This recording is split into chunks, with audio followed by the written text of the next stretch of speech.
സമൂഹമാധ്യമങ്ങളിൽ ഉൾപ്പെടെ നടക്കുന്ന വിവാദങ്ങളോട് പ്രതികരിച്ച് രാഹുൽ മാങ്കൂട്ടത്തിൽ വ്യാജ പ്രചാരണങ്ങൾ തന്നെ ബാധിക്കില്ല. കാലങ്ങളായി തനിക്കെതിരെ ഇത്തരം പ്രചാരണം നടക്കുന്നുവെന്നും രാഹുൽ മാങ്കൂട്ടത്തിൽ പറഞ്ഞു. മുഖമില്ലാത്തവർ പറയുന്നത് ആര് ശ്രദ്ധിക്കുന്നുവെന്നായിരുന്നു രാഹുലിന്റെ വാക്കുകൾ. അരുൺ ആലത്തൂർ ചേരുന്നു. അരുൺ, പറയൂ കൂടുതൽ വിവരങ്ങൾ.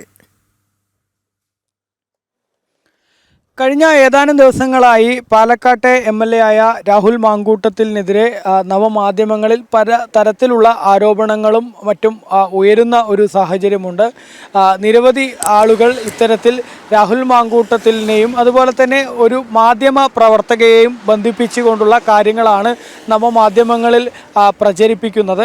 ഏതായാലും അത്തരത്തിലുള്ള വിഷയങ്ങളിൽ ഇപ്പോൾ രാഹുൽ മാങ്കൂട്ടത്തിൽ പ്രതികരിച്ചിരിക്കുകയാണ്. സാമൂഹ്യ മാധ്യമങ്ങളിൽ ആർക്കെതിരെയും എന്തും പറയാൻ പറ്റുന്ന കാര്യങ്ങളാണിപ്പോൾ ഉയർന്നുകൊണ്ടിരിക്കുന്നതെന്നും പല സ്ത്രീകളുടെയും പേരുകൾ പറഞ്ഞു കേൾക്കുന്നുണ്ട് എന്നും നിയമവിരുദ്ധമായ എന്തെങ്കിലും കാര്യങ്ങളെക്കുറിച്ച് പറയുന്നവർക്ക് അറിവുണ്ടോ എന്നും രാഹുൽ ചോദിക്കുകയുണ്ടായി. മാത്രമല്ല, നിയമപരമായി ഈ കാര്യങ്ങളിൽ നീങ്ങട്ടെ, അതല്ലേ മാന്യത എന്നും മുഖമില്ലാതെ നടത്തുന്ന പ്രവർത്തനങ്ങൾ എത്ര കാലമായി തുടങ്ങിയിട്ട് എന്നും രാഹുൽ പറഞ്ഞു. ഓരോ മാസവും ഓരോ കാര്യങ്ങൾ പറയുകയാണ്. ഇത് ആര് വകവയ്ക്കാനാണ്?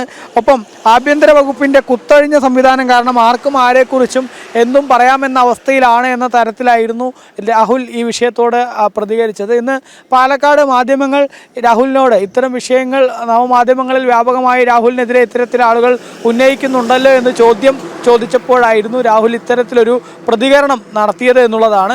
അതേസമയം തന്നെ ഈ വിഷയത്തിൽ ഏതെങ്കിലും തരത്തിൽ ഈ കേസ് കൊടുക്കുന്നതിനോ മറ്റോ തയ്യാറാവുമോ എന്നുള്ള ചോദ്യത്തിന് രാഹുൽ കൃത്യമായൊരു ഉത്തരം പറഞ്ഞിട്ടില്ല എന്നുള്ളതാണ്.